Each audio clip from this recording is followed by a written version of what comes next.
أعوذ بالله من الشيطان الرجيم بسم الله الرحمن الرحيم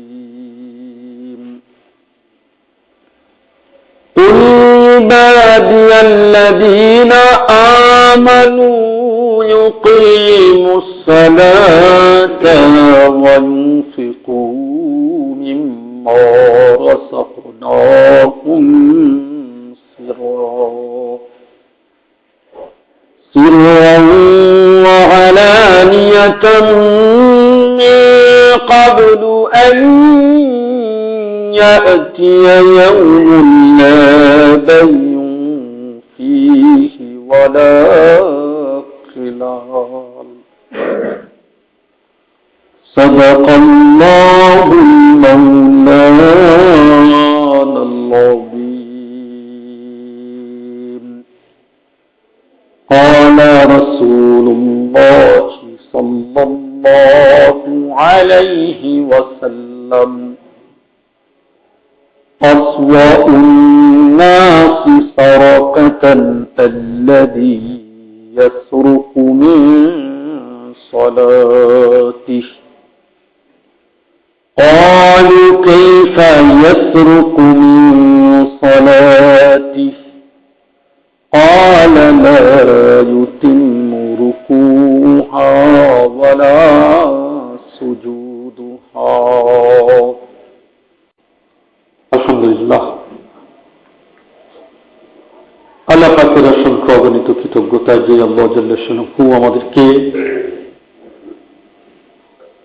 জমাদাতুল উলা মাসের প্রথম জুমায়ে আল্লাহ পাকের ঘরে উপস্থিত হওয়ার তৌফিক দান করেছেন। ওই আল্লাহ জাল্লা শানুহুর শুকরিয়া আদায় করে আমরা সবাই বলি আলহামদুলিল্লাহ। আল্লাহ পাকের আরো শুকরিয়া আদায় করতে হয় যে আল্লাহ পাক আমাদেরকে মেহেরবানি করে মুসলমান বানিয়েছেন, আর মুসলমান বানানোর জন্য আল্লাহর কাছে কৃতজ্ঞতা প্রকাশ করার তালিম রাসূলুল্লাহ সাল্লাল্লাহু আলাইহি ওয়াসাল্লাম নিজেই শিক্ষা দিয়েছেন। খানার পরে আমরা একটা দোয়া পড়ি কিনা? কি পড়ি? আলহামদুলিল্লাহিল্লাযী আতা'মানা ওয়া সাকানা ওয়াজআলানা মিনাল মুসলিমিন। আর এক বচনে পড়লে আলহামদুলিল্লাহিল্লাযী আতা'মানি ওয়া সাকানি ওয়াজআলানি মিনাল মুসলিমিন। প্রশংসা ওই আল্লাহ যে আল্লাহ আমাকে খাওয়াইয়েছেন, পান করিয়েছেন এবং আমাকে মুসলমানের অন্তর্ভুক্ত করেছেন। বলুন সুবহানাল্লাহ। মুসলমানের অন্তর্ভুক্ত হতে পারাটা আসলেই সৌভাগ্যের, যদিও আমরা বুঝতে পারি না। যারা বুঝে তারা বারবার আল্লাহকে সিজদা দেয়, শুকরিয়া আদায় করে সিজদা দেয়, কত রহম করেছো। এই পৃথিবীতে 750 কোটি মানুষের মধ্যে 150 কোটির মতো মুসলমান সংখ্যা গুরু নয়, সংখ্যালঘু। এই সংখ্যালঘুদের মধ্যে আপনি আমাকে বাছাই করেছেন। বলুন আলহামদুলিল্লাহ। মুসলমানের জিন্দেগি একটু কষ্টের। আল্লাহ জাল্লা শানুহু জান্নাত জাহান্নাম সৃষ্টি করেছেন। সৃষ্টি করার পর জিবরাইল আমিনকে বলেছেন, জিবরাইল যাও একটু জান্নাত দেখে এসো। জিবরাইল আলাইহিস সালাম জান্নাত দেখতে গেলেন, দেখে এলেন। দেখে এসে বললেন যে আল্লাহ, আপনি এত অগণিত অনুপম, অতুলনীয়, অকল্পনীয় নিয়ামত জান্নাতের ভিতরে রেখেছেন। আপনার বান্দারাই সকল নিয়ামতের কথা যদি জানে তো জান্নাতে কেউ না প্রবেশ করে থাকবে না। বলুন সুবহানাল্লাহ। হাদিসে এসেছে এরপরে আল্লাহ তাআলা জান্নাতকে কষ্ট মুশাক্কাত দ্বারা ঢেকে দিলেন। ঢেকে দেওয়ার পরে আবার জিবরাইলকে বললেন, জিবরাইল এবার যাও। জিবরাইল আলাইহিস সালাম এবার আবার জান্নাত দেখে এলেন। দেখে এসে বললেন, আল্লাহ, জান্নাতকে যেইভাবে কষ্টের দ্বারা আবৃত করে দেওয়া হয়েছে, আমার তো মনে হয় কেউ জান্নাতে যেতে পারবে না। এবার জিবরাইলকে বলা হলো, যাও জাহান্নাম দেখে আসো। জিবরাইল সালাম জাহান্নাম দেখতে গেলেন।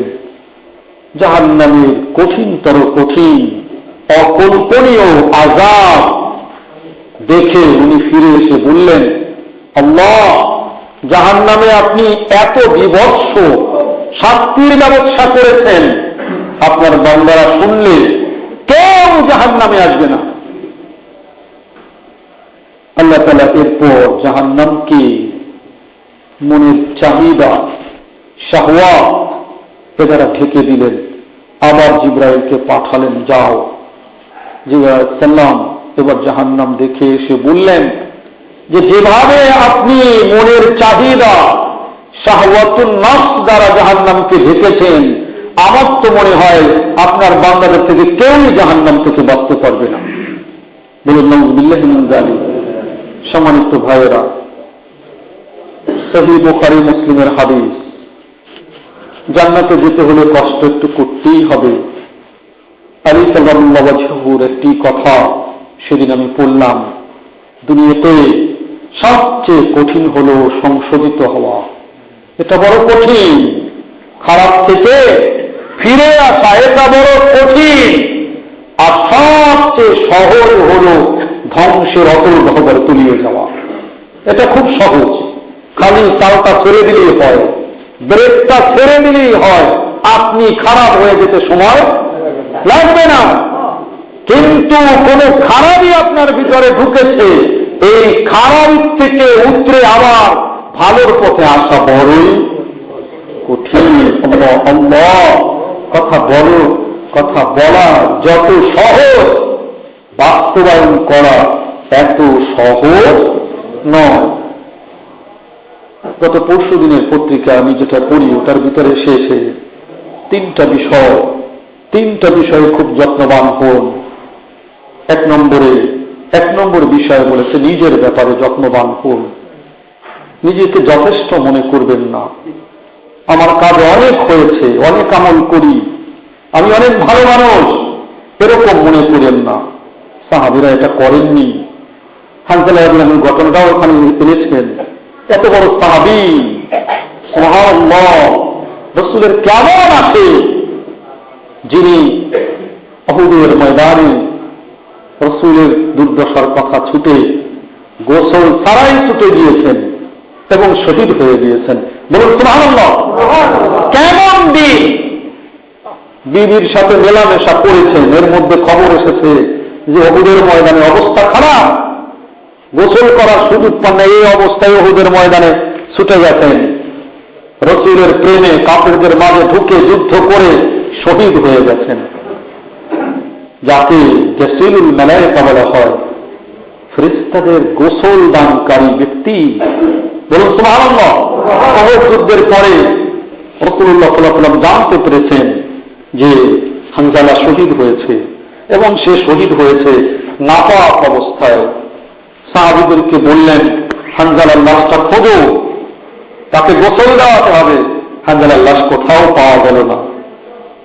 আসমানের দিকে তাকালেন, দেখলেন মেঘের উপরে হানজালার লাশকে ফেরেশতারা গোসল দিতেছে। বলুন সুবহানাল্লাহ। এই ব্যক্তি, এত সুন্দর দিলওয়ালা ব্যক্তি, রাসূলুল্লাহ সাল্লাল্লাহু আলাইহি ওয়াসাল্লামের কাছে দৌড়াতে দৌড়াতে এসেছেন এই বলতে বলতে যে হানজালা মুনাফিক হয়ে গেছে, হানজালা মুনাফিক হয়ে গেছে। ওমর রাদিয়াল্লাহু সাথে দেখা, ব্যাপার কি, মুনাফিক এ কথা বলছো কেন? যে রাসূলের দরবারে যখন থাকি আর রাসূল যখন বেহেশত দোজখের বর্ণনা দেন তখন আমরা বেহেশত দোজখকে প্রত্যক্ষ করি। আসলে রাসূলের বর্ণনা আসলেই স্বাভাবিক।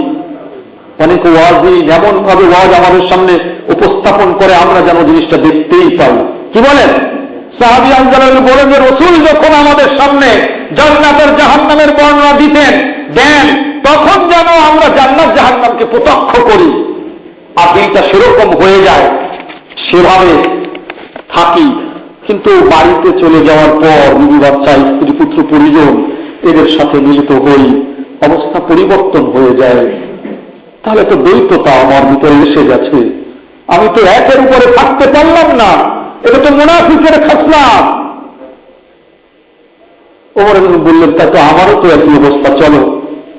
বসে আবু বকর রাদিয়াল্লাহু সাথে দেখা, দুজন তিনজন রাসূলুল্লাহ সাল্লাল্লাহু আলাইহি ওয়াসাল্লামের কাছে দেখবেন রাসূলুল্লাহ পরে প্রবোধ দিয়েছেন যে না, এটাই স্বাভাবিক, এটা পৃথিবীর আচর, এটা বিবি বাচ্চা স্ত্রী পুত্রের আচর।